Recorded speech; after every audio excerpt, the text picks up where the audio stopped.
Hey, welcome to the Business Owner Spotlight Series. My name is Gabriel Moore. I am a senior partner here at Action Coach Vanguard in Central Iowa.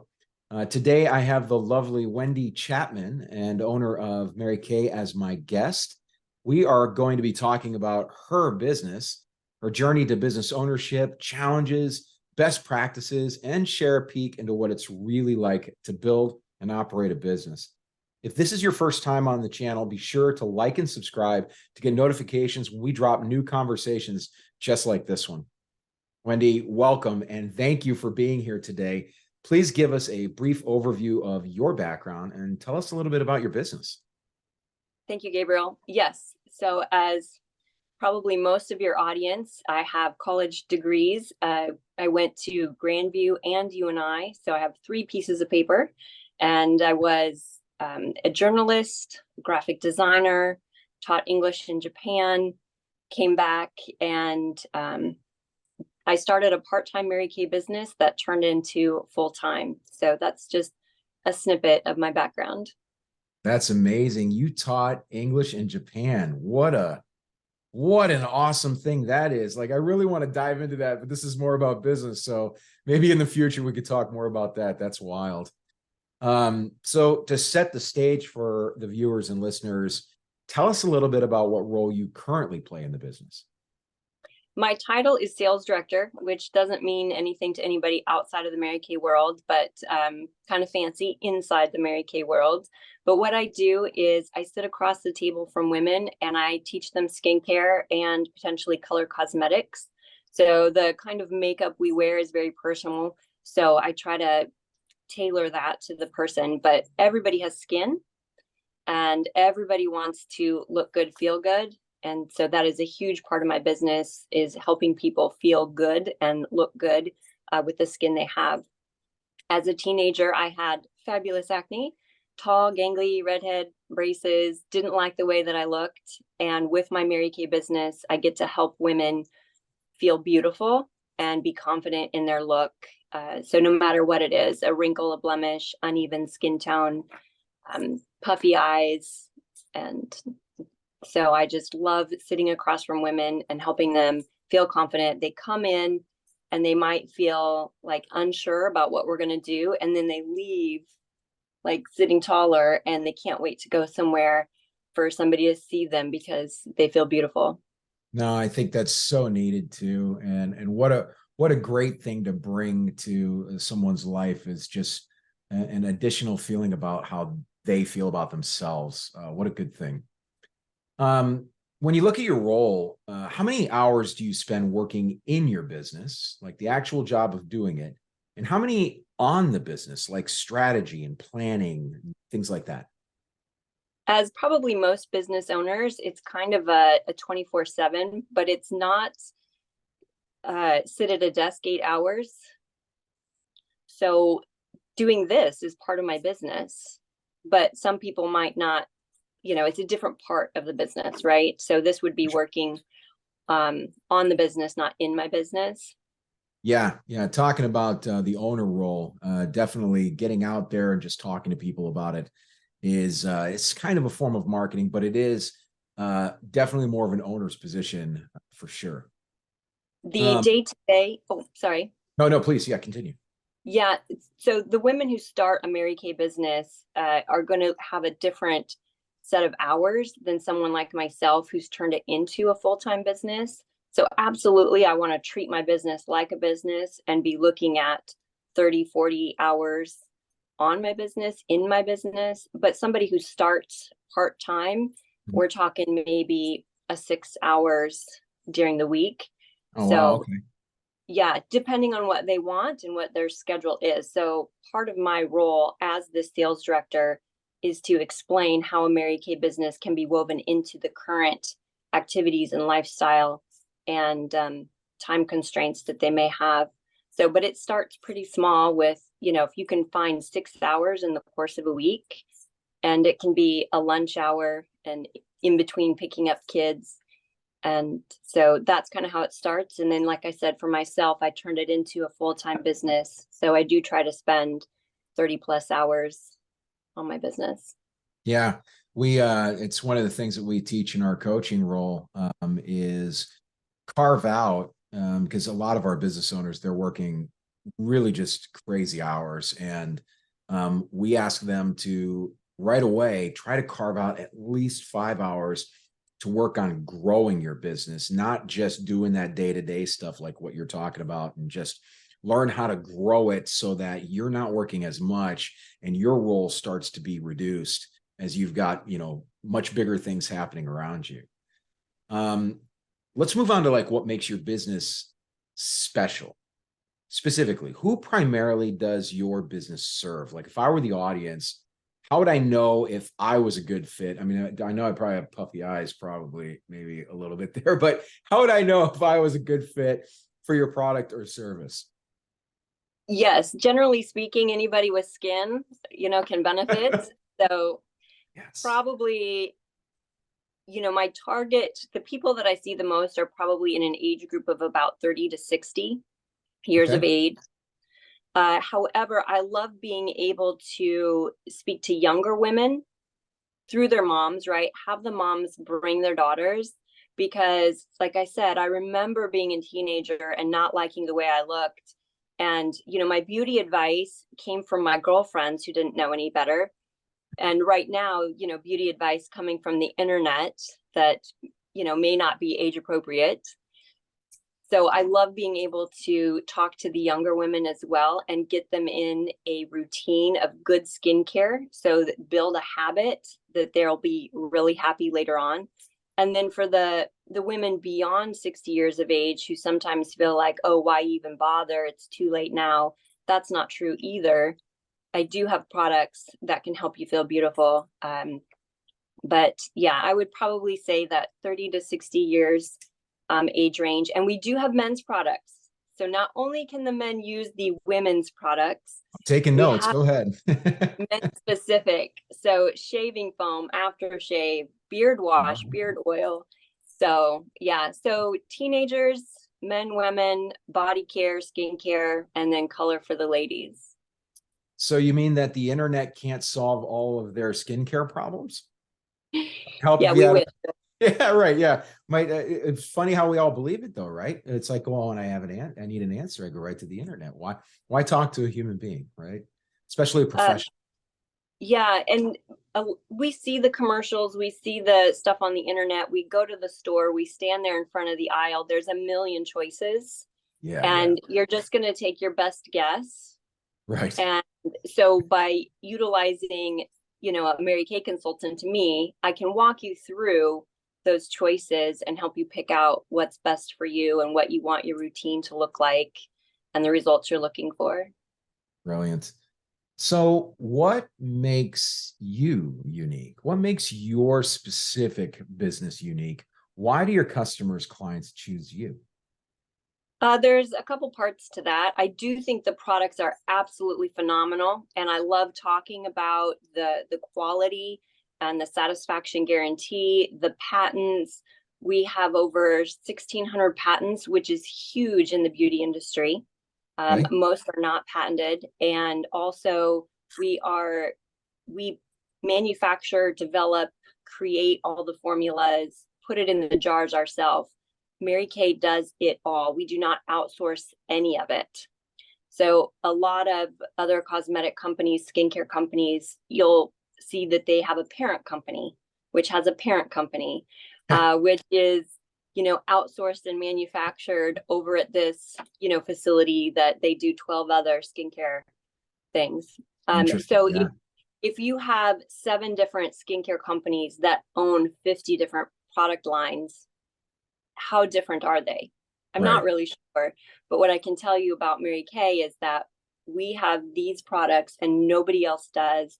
They're patented. We did everything from start to finish. And the satisfaction guarantee, exchangeable, refundable, replaceable. So I want you to use it. I want you to try it. And if it doesn't work, I want you to come back to me and let's figure it out.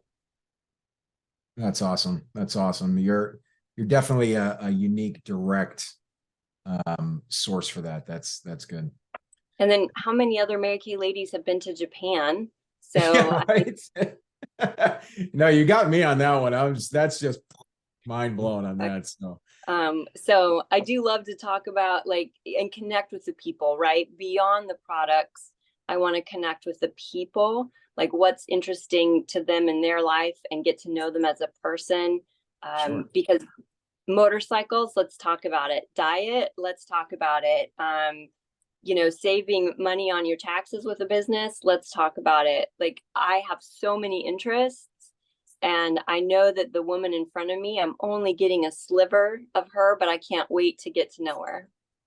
That's awesome. Yeah, this actually leads me to marketing, getting to know the right women or men, which marketing is something that's vital to every business out there. And often it's an area where businesses really struggle. And what is your number one marketing strategy that's brought you the most business? So indirect sales, I think we're a little bit of a different animal. And I think Mary Kay is different in the direct sales market as well. Our culture and our philosophy and who we are. And I do not spend a lot of time, money, or energy on traditional marketing. Now, I was a graphic designer. I designed a direct mail. I Yeah. mailed it, right? I picked the paper. I picked the die cuts. I talked to the printers about the PMS colors. I know all of that. Super familiar. But Yeah. yeah, small business owners like myself, and women just considering a part-time Mary Kay business, that's not really in the budget to do, Sure. Consecutive direct mailing. So it is word of mouth and just the people that you're already around in your day-to-day life. So if you're a mom and you're sitting in the bleachers watching your kids, tell the other moms sitting next to you about your Mary Kay business. Do people know you even have a business? Right? So Mary Kay Ash is known for saying like a 3-foot rule. Like anybody within 3 feet of you should know about your business. That's So, outstanding. so if you're standing in line Wow. at the grocery store, the Target, and it's a line and you're waiting, strike up a conversation with the person around you, the bank teller line. Does the bank teller know you're in business? So everywhere I go, I try to keep that in mind, and that, they need to know. And I don't know who is going to be a fit for me, but I have to at least tell them about it. What if you're afraid of people? So I was actually. Okay. I was extremely nervous, a pretty shy kid, but I loved the Mary Kay product and I liked the philosophy. And I wasn't some massive go-getter per se in the beginning. I was just kind of doing what I was coached to do by the woman who introduced the business to me. And this 3-foot rule just was stuck in my head. And I can remember one time I'm in line, it's my turn at the bank teller. I've got, my purse over my shoulder, and I've got my other arm, which you can't really see, but like in my purse, holding onto a business card. Now she can't see that either because the count is, right here. And I'm thinking I should tell her about my Mary Kay business. I should give her my business card, right? And I'm having this internal dialogue that I'm scared. I don't want to. What is she going to say? Yeah. What's she going to think? And I'm just doing a deposit. So this banking transaction is not a very long conversation or time frame here. And, getting down to the fraction of a second as she's handing me my receipt, right? And my time with her is about up. And I probably slammed my business card just a little bit as I pull it out of I'm like holding, right? And I just like kind of put it down firmly. And I'm like, have you ever heard of Mary Kay? That's so good. It's like you beat a battle, you conquered it, right? Yes. So no matter what she said, I did my part. That's right. Versus walking out to the parking lot, kicking myself. I should have said something. I should have given her my card. So I would much rather say that didn't go well and I need to improve my presentation versus, I didn't even try. Right. Yeah, that's something that I guess I struggle with personally. people are, I'm not actually scared of people, but I think it's more like being afraid of maybe saying the wrong thing, or not knowing what you need to know in order to maybe influence someone to want to know more. And that fear tends to freeze me more often than anything else. And like you said, though, and as we coach our clients too, the same thing is we say, look, just do it. Make the mistake. Even if you flub up, it's one step closer to developing and building that great habit of just talking to people. Now I've got a 3-foot rule stuck in my head that I'm telling you, that's never going to leave my ever again. Well, and one of the things I also say is to my team, when they're nervous about their first presentations or talking to people, we have really great tools for giving our presentation. And so I just say, just read. It's called a flip chart, pretty pictures on the front, words on the back, just read it. But guess what? They're only half listening anyway. Like the ladies at the table, their shoes too tight, they're hungry, they're thirsty, they're wondering what their husbands are doing with the kids. Like they're only half listening anyway. So I'm just going to pretend that they missed all the mistakes I made. Plus, they don't know what the book says, so they don't know that I made a mistake. That's right. That's right. And then I just truly believe that God knows who my customers and team members are going to be, and they're going to hear my heart. So even if I mess up on the word, they're going to, feel my intention. Absolutely. And that's more important. I love it. I love it. I just did a seminar yesterday, and it was exactly as you described it. There were a few hiccups here and there, but no one would know the difference, because guess what they don't do? They don't practice the seminars that we put on, and how would they know the difference? And so it's really that mental battle inside of our own heads. You nailed it, really. All right, so we spent a bunch of time focused on the business and sharing a few best practices for the audience. I want to take a step back, and I want to dive into your journey just a little bit more. Why did you choose to go into business for yourself as opposed to like really working for someone else? What was that transition like for you? It was not a big thing that I realized I made this big choice. Okay. Because I started as a part-time. So smooth right in. So I had a couple of different introductions to Mary Kay as a product and a company as a teenager. And then again, as a young adult, I went to one of the presentations, and this was the first time that I heard the business side. Now I might've heard it, but it missed me because it wasn't my time. And this time I heard how the business worked, and I was like, extra money? I could use some extra money.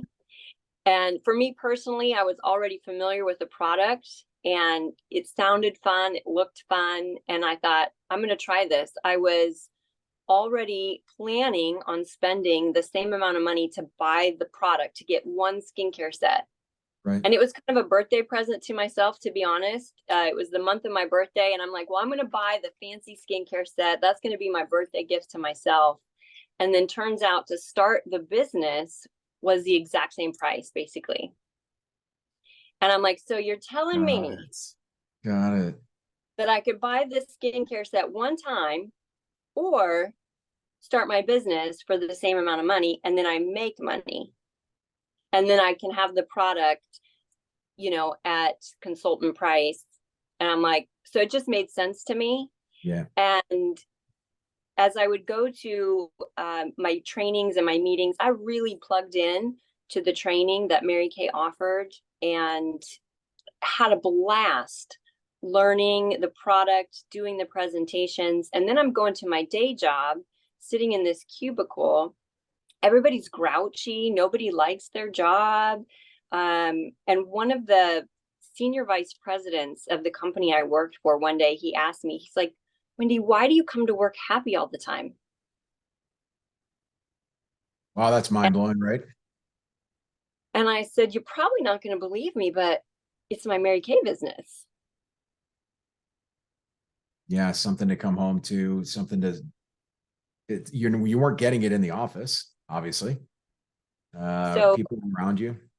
mhm. And my corporate job, I loved what I did, and I still, dabble and enjoy design and art and things like that because that's just a part of who I am. But I'm sitting in a cubicle and there is one title position above me, and there's somebody already there. She's not that much older than me. She hadn't been there that much longer than me. So her retiring or moving or transitioning is not happening anytime soon. So there's no upward growth for me in this company. So the most I could hope for is, a cost of living 3% raise and a frozen turkey at the end of the year. I like that frozen turkey. So, right. And I'm like, so this is it. I'm going to sit in this cubicle for the next 20, 30, 40 years. This is it. And with my Mary Kay business, now, whether I am able to take advantage of all of the things that the business offers, that's kind of up to me, right? Whether I work hard enough to achieve the next level in Mary Kay. But I have done some pretty cool stuff, earned a trip, earned a car, become a sales director, earned amazing prizes. And so even if I never reached the goals I'm going for in my Mary Kay, just having done this much is way more than my corporate jobs have ever given me in terms of recognition, prizes, kudos, thank yous. And it is an encouraging environment. They want us to succeed. Right. That's People nice. are happy. Yeah. And it just atmosphere alone plays such a huge part in all of our working lives, even our home lives. I mean, it's just as you just mentioned, the office compared to what you're doing, you're helping people where you're surrounded by grouchy people maybe at the office. What an uncomfortable environment to be in. So we've covered a lot of ground in our conversation today. Thank you for all those who are watching. As we begin to wrap up, I have a few rapid fire questions for you, Wendy. Quick top of head answers for each. Okay. So either one word or one sentence for these answers. You ready? Okay. Let's rock. What is the key to success for you? Prayer, get back up. Prayer, get back up. What is going on? This is great. What is your one piece of advice for other business owners? Prayer, get back up. You cheated there, but I'm going to give it to you. But I would also say, don't worry about the how, just go. Yeah. Take action. The biggest risk you could take is do nothing. Right? What is one book you're reading now or have read most recently? So I really am into neuroplasticity and subconscious. So The Power of Neuroplasticity by Shad Helmstetter and Napoleon Hill's books and Think and Grow Rich.